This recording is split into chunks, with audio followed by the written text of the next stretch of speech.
name's Jake. Nice to meet you, Jake. Thank you for sitting down today so we can work this out. Yeah, thanks for coming in. Beautiful day too. It's right in the beginning of spring.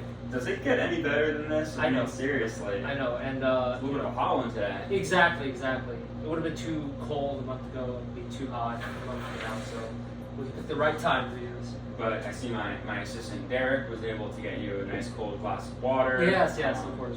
That's great. I'm glad you're totally comfortable. Is there anything else I can get you today? No, and great law firm. It's very beautiful, and I expect nothing less from its lawyers. I'm sure all top notch. So. Oh, I'm sure everything's top notch at your shop as well. Yeah. Thank you. So listen, Yeah. I just wanted to start out by thanking you for sitting down with me today. I'm really glad that we have this opportunity to explore a mutually beneficial, hopefully, resolution.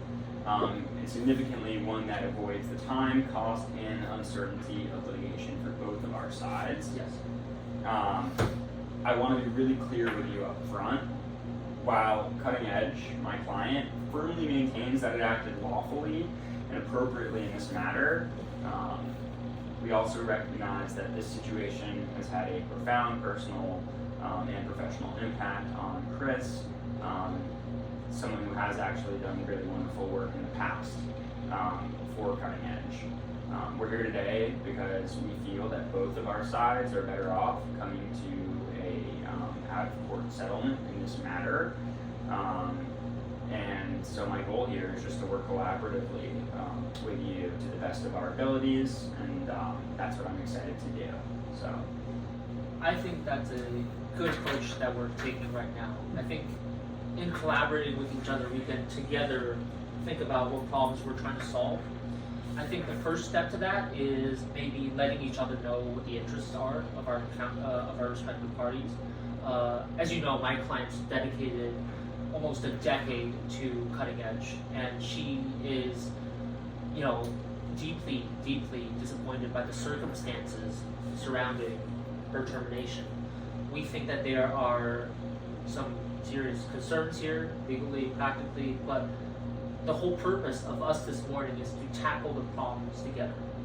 Because our purpose is not to debate every allegation. We're not here because we want to go to litigation. We're here so that we can have a good resolution for both of us that will make Chris feel like she was not only treated fairly, but her concerns were addressed, and the company can avoid the cost, distraction, reputational risk of a drawn out litigation.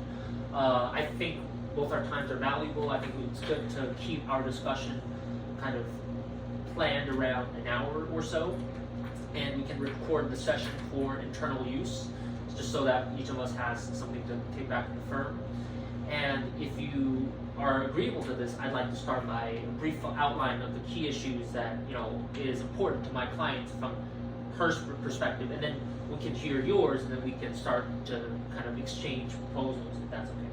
I was going to make the same suggestion. I like to start out all my negotiations by just, in the spirit of working collaboratively, airing out our interests, and sort of identifying those key targets that we're going to hopefully hit bullseyes on. So please start us out. Bright minds think alike. So, in terms of cash to the client, my client was paid $200,000 base and a $50,000 bonus of benefits, or the benefits prior to her being terminated. So she would need to be compensated with cash so that she can be able to get through the next while. And her concerns need to be addressed around why she was let go, which she feels like is discrimination.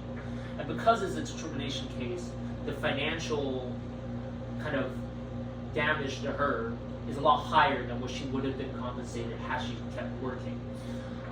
Additionally, there is a concern about confidentiality, I think, on both of our sides. I think for her as well, she has to find a new job, and so that will be something that we will look for in terms of job prospects. And I think there are a few things that you guys would like reputationally and confidentially, that I think we could address for you guys. And I think we can start from there. Yeah. Well, thanks, Tony, for all of that information. It's it's much appreciated. My clients dispute the characterization of this as a discrimination case. They don't think that that is what has happened here, and they certainly don't think that that any sort of claim of familial discrimination would hold up in a courtroom. But that being said, let me just air out for you my client's core interests, and hopefully that can be a springboard to a very fruitful conversation where we both can kind of achieve our operating goals here. Cutting Edge's primary goal in this matter is to resolve everything in a way that avoids the time, expense, and uncertainty of litigation. The company believes that it had very legitimate business-based reasons for Chris's termination, including performance concerns and a general just business restructuring that was going on at the time at the firm and is actually ongoing. And the company does not view this case as one of unlawful discrimination. That said, Cutting Edge does recognize that this has been a difficult experience for Chris, and we want to resolve things in a respectful and forward-looking manner that really enables Chris to move on with her life and get past this. You know, Chris has been a really useful and appreciated member of our team for a long time. So we really regret that we're even in this situation now. From our side, the key things are staying within the financial limits that have been authorized by the board, ensuring confidentiality, like you said, to protect the company's reputation, to avoid setting any sort of problematic precedent. And it was great to hear that confidentiality is something that Chris values as well, because I think that could be a real winning issue for both of us here. And third, we want to reach a final and full resolution of any and all claims, of course. We're open to creative solutions here that meet those needs while also helping Chris move forward, both financially and professionally, like you mentioned.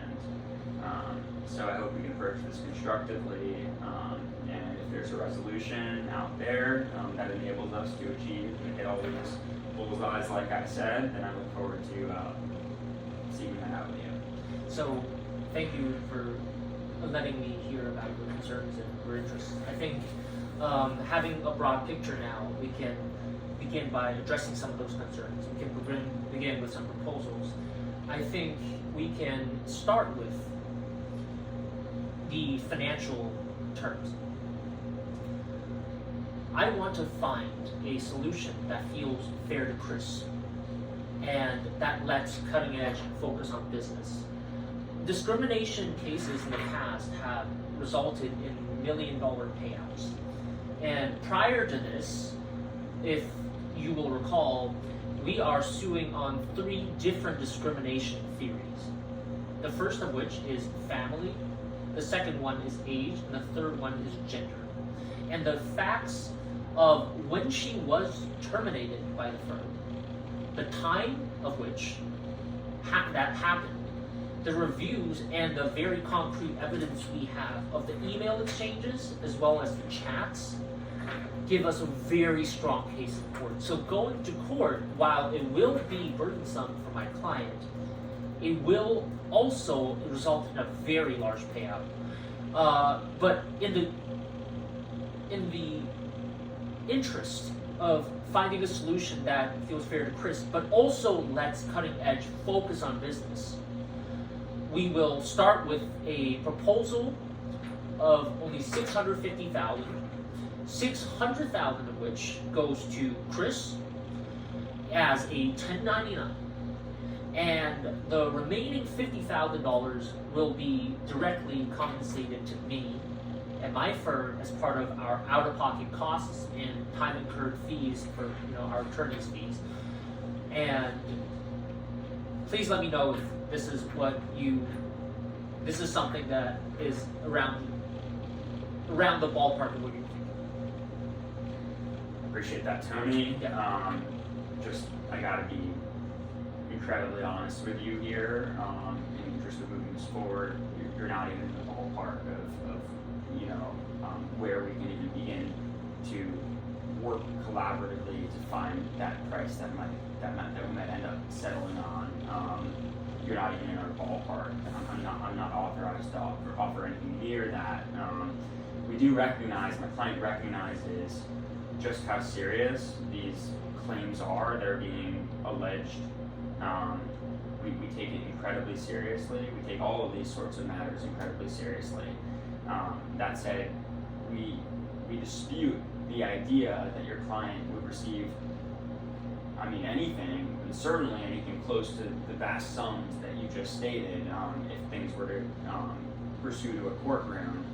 The familial status claim, for example, is highly legally precarious, in our opinion, and there's no established precedent in this jurisdiction that even recognizes that type of discrimination. We view the fact that CAD was not able to find an actual concrete finding of discrimination. We view that as harmful to any possible legal claim that Chris may have moving forward. We also just think that there's an established, credible business reason, non-discriminatory reason for Chris's firing, which is that Chris wasn't doing her job as well. She wasn't coming to work. The revenue of the group that she manages had tailed off drastically, and it was actually really unfortunate because in the past Chris has done really wonderful work. I do recognize that situations can become more difficult when things in your personal life change, and everyone reacts differently to such a big life circumstance change, like having your first child. I know that for me that was a big adjustment.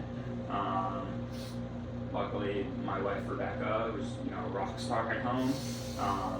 But listen, we understand that these things happen, but it doesn't change the fact that there was a noticeable tail off in the quality of Chris's work, and that's why she was fired. And she was fired not by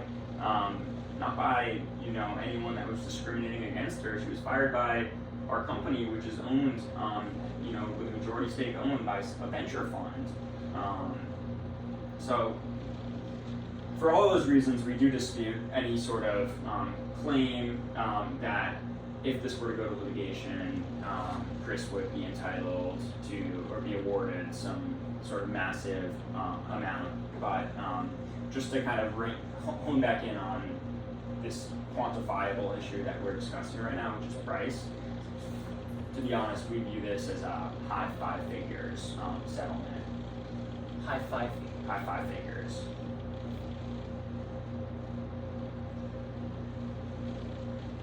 I think maybe we have to delve deeper into the facts before we can.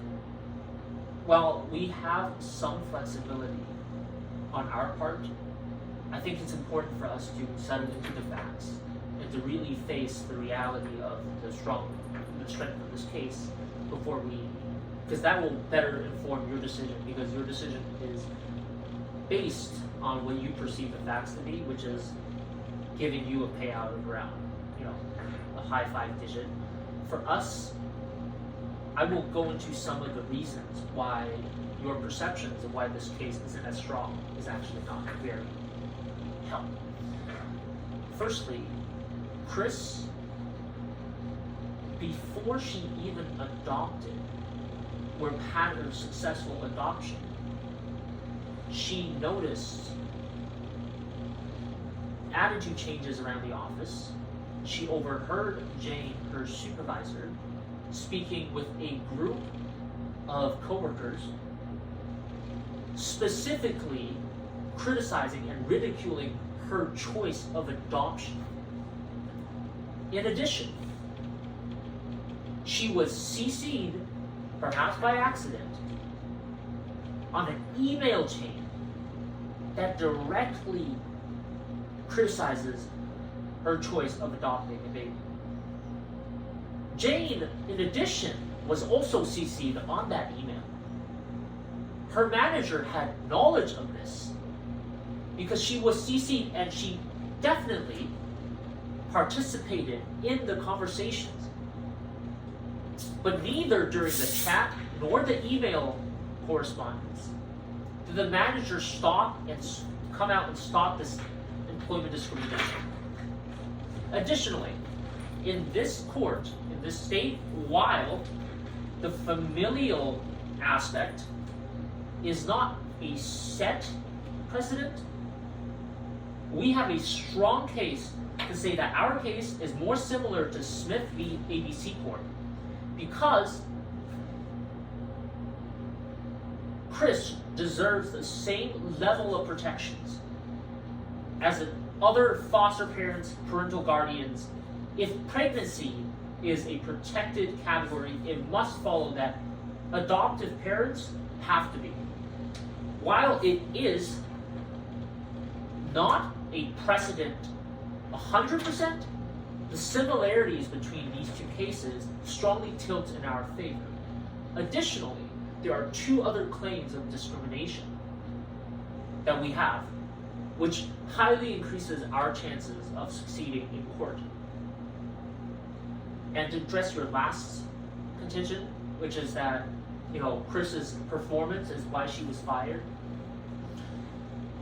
After she had found discriminatory behavior at the firm, she found Cutting Edge an unfriendly and no longer safe place. She felt very strongly that is the reason why she started coming into work a little bit later, but the majority of why the performance of this group did badly was due to competition. She was terminated while the worst performing member and the worst performing group and the worst performing group's manager, who is a male, who is younger than her, was not. And she was terminated after having worked for the firm for 10 years when that younger employee, younger manager, was not. Her reasons for why her revenue slipped is due to direct competition in your space, because in digital marketing, Google now has a much stronger stake. There's nothing that she can do about curtailing Google's increased market share in the digital marketing space. So, respectfully, I hear that you guys have a absolute maximum in terms of what you guys can accept as an offer.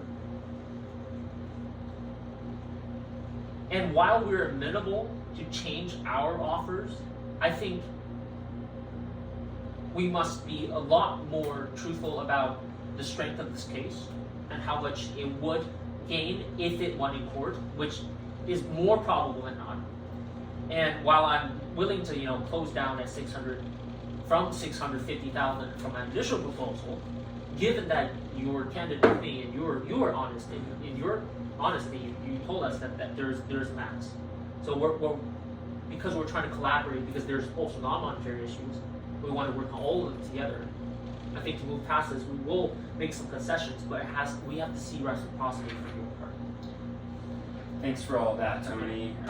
That helps a lot. Yeah. It really does help me understand where you're coming from, and it certainly helps ground that, in my view, just exorbitant number that you came in with to begin this negotiation. I'm just going to have to push back on a couple of those points that you just made. I understand that Robert, our team leader, that had the lowest amount of revenue for his group, that him not being fired may have, in a bit of a sour, have been received in a sour way by Chris. But Robert did come up with a very interesting strategic advertising plan that he presented to the board for how he's going to increase revenues moving forward. And unfortunately, Chris didn't have any sort of innovative solution to account for her diminishment in performance. I do understand that times are tough with Google and other giants in the marketing space rapidly taking more and more of kind of the market share in this advertising space. It's tough for everyone. It doesn't change the fact that Chris's group was among the very lowest of all of our groups in terms of revenue brought in. Second one. I said among the worst. Yes. Among the worst. But you're right. Times are tough right now with companies like having to compete with companies like Google and these other giants, and that's why we're going through this restructuring that's unfortunately causing us to terminate some employees that we may not have had to in the past. Honing back in on these legal issues that you mentioned, I do understand that Chris feels like she has a strong case on these 3 different types of discrimination. On your argument that this case is much more similar to the Smith case, we believe that it's much more likely that any court hearing this argument and any potential litigation would probably find this situation to be much more similar to that in Garcia, and would probably come out similarly to the court in Garcia, which reasoned justifiably so. I think that it's up for the legislature, not for courts, to basically create a new statutory zone of protection for discrimination claims. That said, I understand that you feel differently, and I think that's a brave assumption on your part.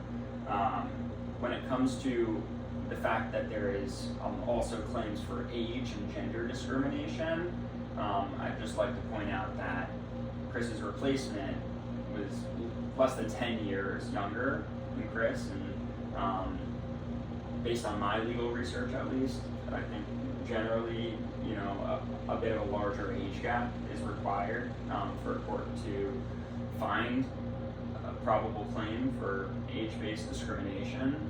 And we actually recently brought in two new female employees to the firm, and so I think it would be very difficult for